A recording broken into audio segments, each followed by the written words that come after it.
పెళ్ళైనా పండగైనా వేడుక ఏదైనా పట్టుచీరల ప్రత్యేక వేదిక Varahi silks.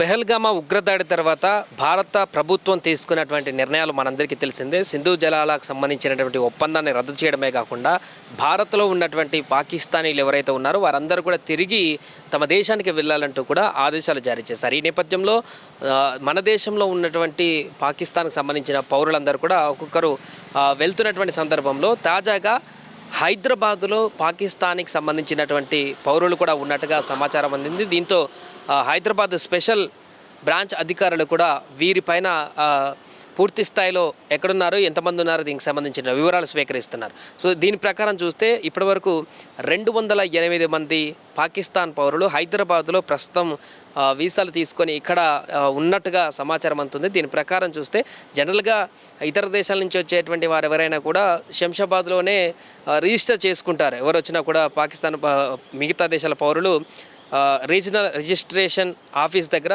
Foreigners regional registration office దగ్గర శంషాబాద్లో రిజిస్టర్ చేసుకోవడం మనం కామన్గా చూస్తుంటాం. బట్ పాకిస్తాన్ నుంచి, బంగ్లాదేశ్ నుంచి వచ్చేటువంటి పౌరులు మాత్రం ఖచ్చితంగా ఇక్కడ పోలీస్ కమిషనరేట్ దగ్గరనే వీళ్ళు ఖచ్చితంగా రిజిస్ట్రేషన్ చేసుకోవాల్సి ఉంటుంది. వీరు కమిషనరేట్ పరిధిలోని పాత బస్తీ, పురాణి హవేలీలో ఉన్నటువంటి ఒక ప్రత్యేక విభాగంలో రిజిస్టర్ చేసుకుంటారు.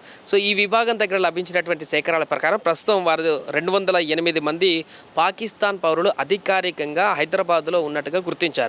దీంట్లో 156 మంది లాంగ్ టర్మ్ వీసాను తీసుకొని ఇక్కడ ఉన్నట్టుగా తెలుస్తుంది. ఎల్టీవీ అంటే ఈ లాంగ్ టర్మ్ వీసాలు ముఖ్యంగా పాకిస్తాన్లో ఉన్నటువంటి వ్యక్తుల యొక్క బంధువులు కానీ, రక్త సంబంధికులు కానీ, లేకుంటే పెళ్లి చేసుకున్నటువంటి వ్యక్తులకు సంబంధించిన రిలేటివ్స్ కానీ, ఇలాంటి సంబంధాల కారణంగా ఇక్కడ ఉన్నటువంటి వారు ఉంటే వారి నేపథ్యంలో వీళ్ళకి ఈ లాంగ్ టర్మ్ వీసా అనేది ఇవ్వడం జరుగుతుంది. ఈ కారణంగా వచ్చినటువంటి వారందరూ కూడా 156 మంది ఎక్కువ కాలం ఇక్కడ వీసాతో ఉండేటువంటి వెసులుబాటు ఉండేటువంటి వ్యక్తులు 156 మంది హైదరాబాద్లో ప్రస్తుతం ఉన్నారు.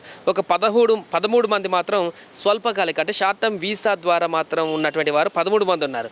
సో వీరు కాకుండా ఇంకా మిగతా వాళ్ళందరూ కూడా వైద్య చికిత్సలు కానీ, ఇతరత్ర ఎమర్జెన్సీ మెడికల్ సర్వీసుల కోసం వచ్చినటువంటి వారు పాకిస్తాన్ నుంచి హైదరాబాద్లో ప్రస్తుతం ఉన్నటువంటి వారి సంఖ్య 208. దాంట్లో 156 లాంగ్ టర్మ్ కాగా 13 షార్ట్ టర్మ్ కాగా మిగిలిన వారు వైద్య మెడికల్ సంబంధించినటువంటి వ్యక్తులు ఉన్నారు. సో వీరందరినీ గుర్తించే పనిలో పడ్డారు ఇప్పుడు స్పెషల్ ఆఫీసర్లు. ఎంతమంది ఈ కేంద్ర ప్రభుత్వం ఆదేశాలు ఇచ్చినటువంటి తర్వాత ఇప్పటికే పాక్ రాయబార కార్యాలయం నుంచి వీరందరికీ కూడా నోటీసులు వెళ్ళినట్టుగా చెప్తున్నారు. ఇక్కడి నుంచి ఖాళీ చేసి తమ దేశానికి వెళ్ళాలంటూ కూడా నోటీసులు వెళ్ళినట్టు కూడా చెప్తున్నారు.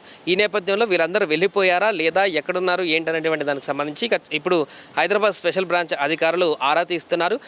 కేంద్ర ప్రభుత్వం ఇచ్చినటువంటి గడువు తర్వాత కూడా వీళ్ళు ఇక్కడే ఉంటే మాత్రం దానికి సంబంధించినటువంటి చర్యలు తీసుకోనున్నారు. ఆ లోపు వీళ్ళందరూ వెళ్ళిపోయారా, ఎంతమంది వెళ్ళారు, వెళ్తే ఎక్కడెక్కడ మిగతా వారు ఉన్నారనే దానికి సంబంధించిన డాటానంతా కూడా తీసుకునేటువంటి అవకాశం ఉంది. దీంతో ఇప్పుడు హైదరాబాద్లో ఉన్నటువంటి పాకిస్తాన్కి సంబంధించినటువంటి పౌరులకు సంబంధించినటువంటి పూర్తి డీటెయిల్స్ అయితే సేకరిస్తున్నారు. అయితే ఇంకా గడువు ముగిసినాక ఎవరైనా ఇక్కడ ఉండిపోయినట్టు తేలితే మాత్రం వారిని గుర్తించి బలవంతంగా పంపేటువంటి ఏర్పాట్లు కూడా చేస్తామని ఒక ఉన్నతాధికారి వివరించినట్టుగా తాజాగా తెలుస్తుంది. సో నగరంలో ఉన్నటువంటి పాకిస్తాన్లో ప్రస్తుతం సార్క్ వీసా కలిగిన వారు ఎవరు లేరంటూ కూడా స్పష్టమైంది. అంటే సార్క్ వీసా ద్వారా వచ్చినటువంటి వాళ్ళు వెంటనే తక్షణం వెళ్ళిపోవాలంటూ కూడా ఆదేశాలు ఇవ్వడం, మిగతా ఎస్వీఎస్ వీసా ద్వారా వీళ్ళందరూ కూడా వెళ్లాల్సిన అవసరం ఉంటుంది. మిగతా వీసాలకు సంబంధించిన వారికి కూడా కొంత గడువు ఇవ్వడం జరిగింది.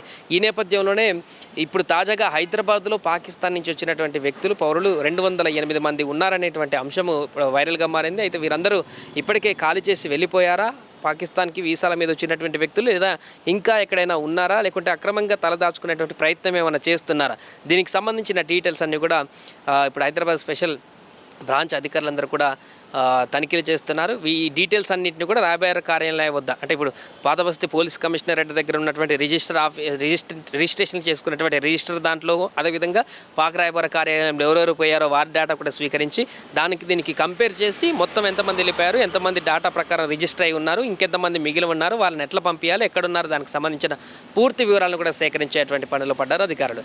మన స్టేట్లోనే కాదు మిగతా అన్ని స్టేట్లలో కూడా అదే పరిస్థితి. ఎంతమంది ఇతర దేశాల నుంచి అంటే పాకిస్తాన్ నుంచి రావడం జరిగింది, ఎక్కడెక్కడ ఎంతకాలం పాటు వీసా తీసుకొని ఉండడం జరిగింది, ఎక్కడ వాళ్ళు ప్రస్తుతం ఉన్నారు, వెళ్ళిపోయారా లేదా, వీటన్నిటికి సంబంధించినటువంటి ఎంక్వైరీ కొనసాగుతుంది. ప్రస్తుతం హైదరాబాద్లో ఉన్నటువంటి పాకిస్తానీలకు సంబంధించి అయితే స్పెషల్ అధికారులు మాత్రం ప్రత్యేకమైనటువంటి దృష్టిని అయితే వారిపైన పెట్టినట్టుగా కనబడుతుంది. వారందరినీ ఇక్కడి నుంచి పంపించేటువంటి క్రమంలో వారు ఎక్కడెక్కడ ఉన్నారో వారికి నిఘా పెట్టి వారిని గుర్తించే పనిలో అయితే ప్రస్తుతం అధికారులందరూ కూడా నిమగ్నమై ఉన్నారు. సుమన్ టీవీలో మీ పర్సనల్ అండ్ బిజినెస్ ప్రమోషన్స్ కోసం కింది నెంబర్కి కాంటాక్ట్ చేయండి.